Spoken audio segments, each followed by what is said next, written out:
Hi, everybody. Welcome back to Story Time. I hope you had a wonderful day. I had to go to the doctor today. And I had a 2-hour drive on top of it, and a 2-hour drive home. So it's been a very long day. But I thought before I'd go to sleep that I would read you a very old book. The title of the book is called The Playful Little Dog, and it is by Wonder Books. It's put out by Wonder Books. And it was published in 1951. So, as I like to say, gather your children, gather your blankets and your bears too, and let's all settle down because I have a story to read to you. The Biggers had to move. They liked their apartment in the city, but they couldn't live there any longer. Miss Biggers said it was nice to live so close to the stores, but she knew they would have to move.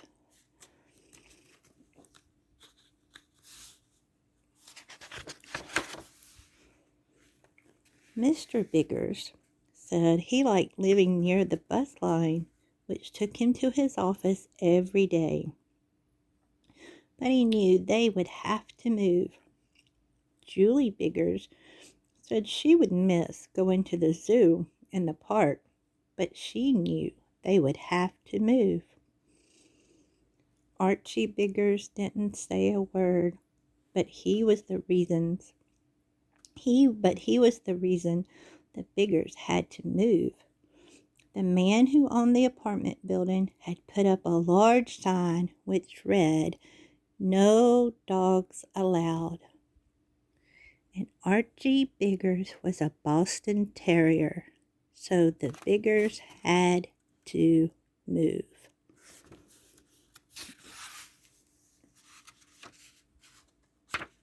Every evening after dinner, they hopped in their car and rode out beyond the city to look for just the right house.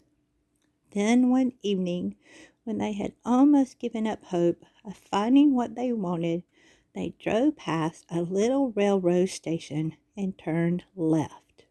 Then they turned right onto the next street, and there in front of them was the house. It was a beautiful white house with black shutters. It wasn't too big and it wasn't too small. It had a wide grassy lawn with lots of big trees. "I saw a school just around the corner," Julie said. "It wouldn't be much of a walk to the railroad station," said Mr. Biggers with satisfaction. "There comes a lady with a basket of groceries," said Mrs. Biggers. "There must be a store close by. Let's take this house. I certainly hope there are some nice, friendly dogs around here," Archie thought. Very early in the morning of a beautiful June day, Miss Biggers and 2 helpers came to clean the house. They scrubbed and waxed and polished until every floor and wall and window in the White House shined and everything smelled sweet and clean. The next day, the Biggers moved in. After dinner, the people next door came to call. "I'll be glad to lend you my lawnmower until you get one of your own," said the man from next door. "I'll give you some zinnias from your flower garden," the lady next door said to Miss Biggers.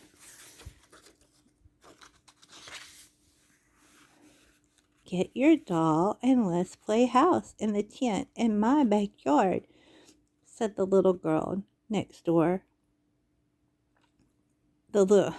Let's start that over. "Get your doll and let's play house in the tent in my backyard," the little girl from next door said to Julie. Julie took her doll and went to play house with the little girl from next door, whose name was Patty. They probably only have a cat or a canary in a cage, Archie thought sadly. I haven't seen a dog all day.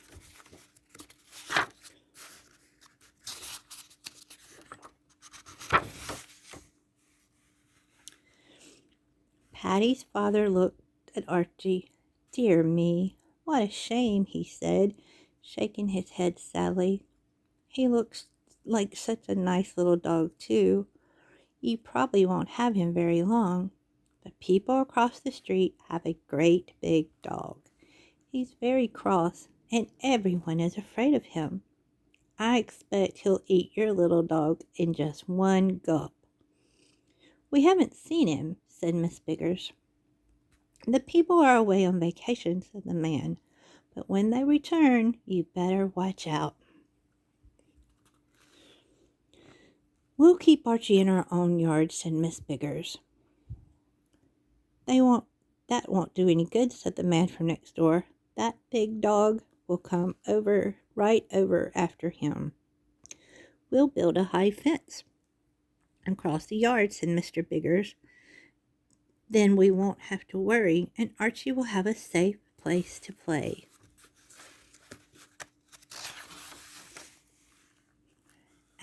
Right after breakfast the next morning, Mr. Biggers went to the lumber yard and bought 10 tall, sturdy fence posts and a gate. Then he went to the hardware store and bought some tough wire fencing. He worked very hard for the next 2 days. When the fence was all finished, Mr. Biggers hung the gate. Then he said to Julie, "Bring Archie out now. The fence is finished and he'll be perfectly safe." The people across the street had returned with their big dog the night before. He was indeed a great big dog with a very loud bark. He looked big enough to swallow Archie in one gulp.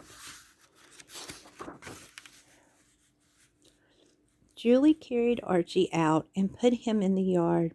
That very moment there was a loud roar, and the big dog came dashing across the street. As soon as Archie saw the other dog, he pricked up his ears. He pranced up to the fence, barking short, shrill little barks of excitement. Then, before Julie could move, he bounced forward and sailed right over the top of the new fence. Julie screamed and Miss Biggers ran out of the house. Oh no!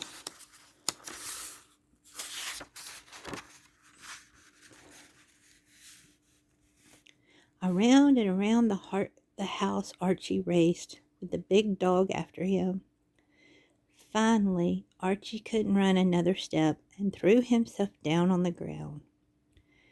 There was a dreadful moment when the whole Biggers family expected to see the big dog gulp Archie up. But the big dog dropped down right beside him, and the two dogs laid there in the sun, panting and grinning at each other. They had simply been having a good romp. Mr. Biggers scratched his head. "What do we do now?" he said. "I'm not going to tear that fence down." "I know," said Julie. "Let's plant grapevines all around the fence." And that's what they did. Now, on hot summer days, when the big dog comes over to romp with Archie, they play until they are tired. Then they rest in the shade of the grapevines on Archie's fence. The end. I hope you enjoyed The Playful Little Dog from 1951? Yes, from 1951. This story was put out by the Wonder Books. I hope you will come back next time when I read another story to you. Good night, everybody.